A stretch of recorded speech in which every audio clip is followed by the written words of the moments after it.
Well, we are continuing to follow a tragedy out of a Milwaukee suburb this morning. An SUV plowing through a holiday parade in Waukesha, Wisconsin, killing 5 people and injuring at least 40 others. ANGELITO TENORIO is an alderman in nearby West Ellis. He was at the parade with his family when all of this happened.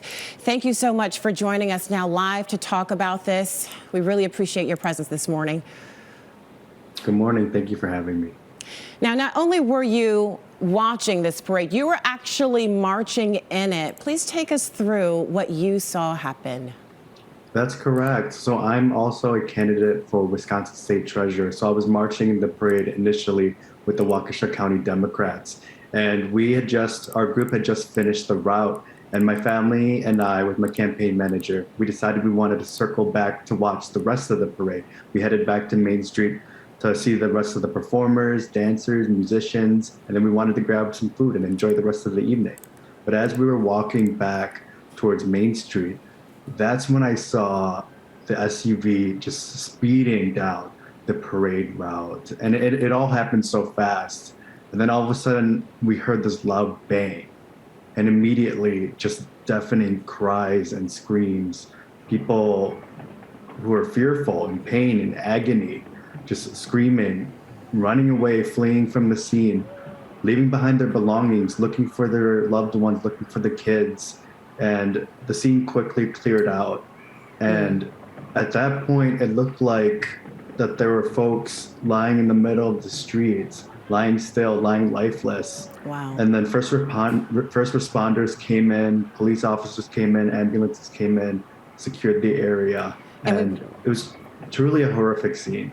I can only imagine. We just want to let people know this is an overhead view of the moments of that SUV, and we stopped the video right before it plows into that crowd of people there. Really tough video to watch here. I want to ask you not just about what you saw, but also what you heard. I understand you remember some revving of an engine, possibly the driver speeding up before the screams. That's correct. So the last thing I remember was band music playing. And then while the music was playing, I heard the engine of the vehicle revving as if the motorist was putting pedal to the metal, driving full speed, racing down full speed along the parade route. And then I just distinctly remember the loud bang and the loud cries and screams of people attending and participating in the parade. Absolutely horrible. You talk about the people laying in the street. You also talk about the people who are witnessing this, shocked, terrified, but then rushing to try to help them. That's correct. People were running away. People were running into the streets. It was a bit of both, a bit of chaos because nobody knew what was happening. That's part of what was so scary. There's so much uncertainty, so much unknown. Nobody knew if it was an accident or if it was a deliberate attack on the parade. So people were scattering, running in every direction. And I want to talk a little bit more about that. As you mentioned, nobody knew what was happening. And in these situations, there's always the question why. We are hearing from law enforcement officials who have spoken to NBC News. There's no connection to terrorism. There's no connection to the Rittenhouse verdict. But I can tell you just in a quick scan of social media, some of the posts out there are absolutely terrifying. Are you, as a person who is in a position of leadership there, are you worried about what may come from this? What do you believe needs to happen from here?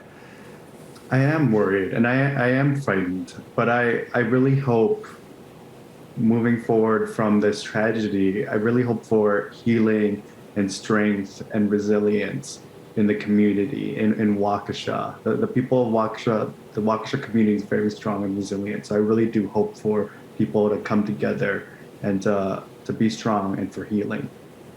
ANGELITO TENORIO, thank you again so much for joining us this morning. We're glad you are okay. And of course, all of our thoughts and prayers are with the victims there in Waukesha. Thank you for having me.